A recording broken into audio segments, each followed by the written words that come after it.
Bonjour à tous, j'espère que vous avez la forme. Petite vidéo rapide aujourd'hui pour parler des choses qu'on a eues à la D23 et franchement, on a été gâtés. Actuellement, nous sommes le samedi 24 août et la conférence de l'épisode 9 vient de se terminer. Voilà. Bref, sans perdre de temps, on rentre dans le vif du sujet avec The Mandalorian et son tout premier trailer public qui est très classe.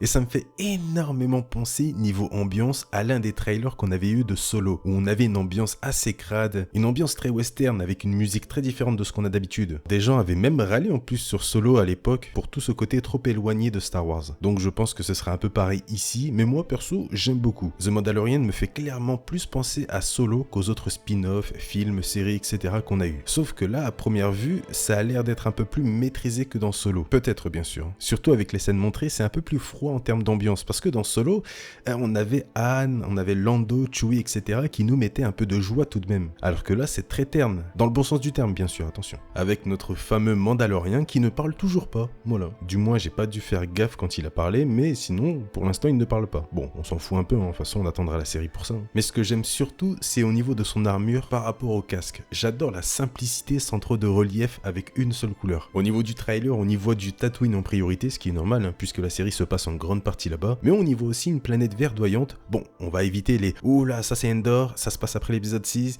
Sidious Spotted ». Non, on les voit venir les théories. Non, plus sérieusement, d'ici là, peut-être qu'on aura le nom de la planète, mais celle qui m'attire vraiment, c'est ce lieu. Pareil, on ne sait pas où c'est, mais j'adore l'ambiance et les couleurs du lieu. Bon, clairement, c'est classique, oui, mais ça m'empêche pas d'aimer. Et à première vue, au niveau de l'ambiance et des couleurs, ça me fait énormément penser à la planète Sulust, planète de la bordure extérieure d'où sont originaires les Sulustéens. Après, j'ai pensé que ça pourrait être Kessel, mais là où ça coince, c'est au niveau des couleurs. Kessel est très jaunâtre comparé à là, donc je vote clairement pour Sulust. Après, si ça se trouve, lorsque vous verrez cette vidéo, le nom de la planète aura déjà fuité, et c'est peut-être un truc qui n'a strictement rien à voir avec Sulust. Voilà, actuellement, on n'a pas de nom, c'est pour ça que j'ai réfléchi à certaines idées. Nous avons enfin le retour des Death Troopers en live action, soldats d'élite ultra classe, mais totalement sous-utilisés. Ils sont finalement très peu différents des Troopers classiques, notamment dans Rogue One. C'était un truc qui m'avait un peu saoulé, même si ça reste des soldats, mais là, ce sont des soldats d'élite. Enfin voilà, j'espère qu'ils vont être un peu plus efficaces, mais ça fait tout de même plaisir de les revoir, franchement, ça c'est vraiment bien. On a aussi ce lieu, on ne sait pas c'est quoi encore, mais ça ressemble à un désert, donc peut-être Tatooine, un autre endroit de la planète Tatooine, puisque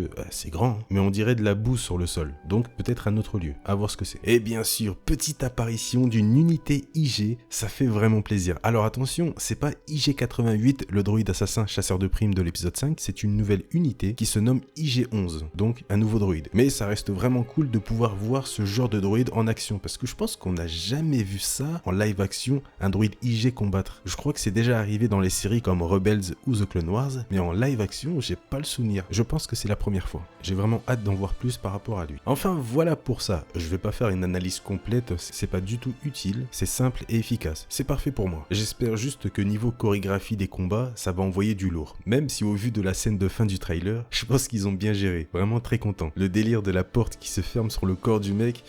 Ah, c'est pas mal, franchement c'est pas mal. On va maintenant voir si The Mandalorian va réussir à ne pas intégrer de sabre laser dans sa série, parce que pour l'instant, dans les deux spin-offs, il y a eu des sabres laser, un avec Dark Vador et l'autre avec Dark Maul, et là pour la première série live action, va-t-on avoir droit à un sabre laser? J'espère pas personnellement, j'espère que la série va s'en sortir sans utilisateur de la force, ni de sabre laser ou autre. Je trouve qu'elle en a pas besoin. Et malheureusement, une grande partie des fans pointaient du doigt le fait qu'il n'y avait pas de sabre laser ni d'utilisateur de la force pour Solo, à l'origine bien sûr, et que ce n'était pas Star Wars pour eux, donc on verra pour The Mandalorian. Bon, je vais passer le sujet de la série Cassian avec K2SO puisqu'on n'a rien de réellement intéressant pour l'instant. Pareil pour The Clone Wars, à part sa date de sortie pour février 2020. Passons au prochain sujet important, Obi-Wan.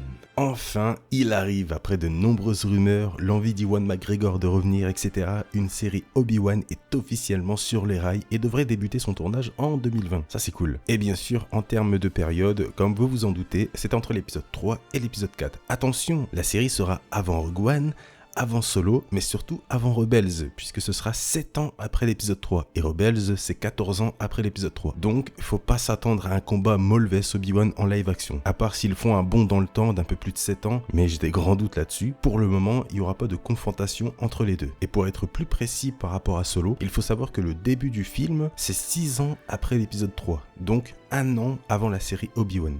Mais tout le reste du film, c'est 3 ans après le début du film, donc 2 ans après Obi-Wan. Ce qui veut dire qu'à l'époque de la série Obi-Wan, Maul est encore avec l'Aube écarlate. Donc pareil, on risque pas de voir par exemple Maul avec Kira, puisqu'à l'époque de la série Obi-Wan, les événements de la fin du film de Solo ne se sont pas encore produits. Logique. Et c'est encore moins le cas avec Rebels. Donc voilà, en clair, faut oublier Maul pour cette série. Pourquoi pas le voir sous forme de flashback ou même d'en parler, mais les faire confronter sur Tatooine, c'est strictement impossible. Bref, très content du retour d'Obi-Wan à l'écran, même si d'un côté, je suis un peu triste que ce ne soit pas un spin-off au cinéma. Mais bon, je pense que c'était quand même la meilleure solution, surtout après le spin-off sur Solo qui a sûrement enterré l'idée des spin-offs au cinéma. Je ferai peut-être une petite vidéo pour parler un peu de ça bientôt, c'est pour ça que j'en parle pas trop là, mais en tout cas, très content du retour d'Obi-Wan, ça fait vraiment plaisir. On aborde le dernier sujet de la vidéo, l'épisode 9, le tout premier poster de l'épisode 9, enfin dévoilé. Il était temps. On n'avait rien eu à la célébration. Franchement, il est magnifique en termes de couleurs. Moi j'adore. Hein. Simple et efficace, avec Rey sur la gauche et Kylo Ren sur la droite, avec son casque bien sûr, c'est à noter. Et derrière eux, deux sortes de foudres, à gauche en bleu et à droite en rouge, qui représentent, comme vous le savez, le côté lumineux de la Force et le côté obscur. Mais la foudre représente surtout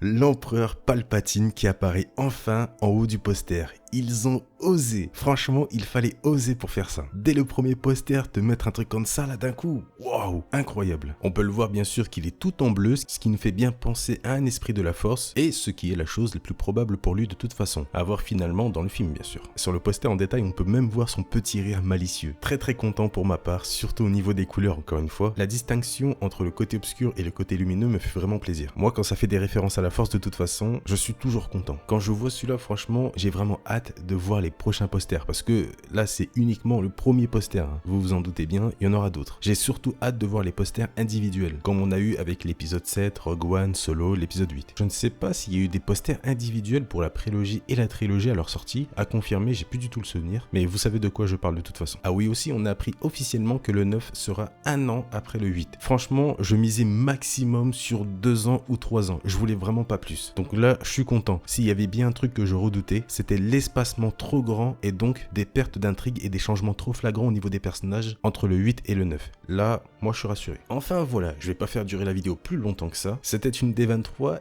énorme en contenu Star Wars, ça fait vraiment plaisir. Bon, par contre, toujours aucune annonce par rapport au prochain film. En tout cas les amis, j'espère vraiment que vous avez apprécié cette vidéo. Si c'est le cas, comme d'habitude, le petit pouce bleu, c'est totalement gratuit pour vous. Et moi, ça me fait très plaisir, donc n'hésitez pas. Et bien sûr, le commentaire pour me dire ce que vous en avez pensé. Qu'est-ce que vous avez pensé de toutes ces annonces? N'hésitez vraiment pas à mettre tout ça dans les commentaires. Bon, bien sûr, il y aura toujours les fameux détraqueurs, entre guillemets, qui vont venir se plaindre sous ma vidéo, alors que j'ai rien à voir moi avec la production de Star Wars, mais bon. Ça, c'est comme d'habitude, on n'y peut rien. Mais en tout cas, moi, je suis très content. Si vous le souhaitez, vous pouvez vous abonner à la chaîne, vous faites comme vous voulez. Mais si vous le faites, ça fait toujours plaisir. Et comme d'habitude, dans la description, il y a le lien Utip de la chaîne. Pensez à aller faire un petit tour si vous avez un peu de temps à perdre. C'est totalement gratuit et ça permet de me soutenir et de soutenir la chaîne. Je compte sur vous. Merci à tous d'avoir regardé cette vidéo. Je vous souhaite une bonne journée ou une bonne soirée. Prenez soin de vous et à la prochaine. Salut!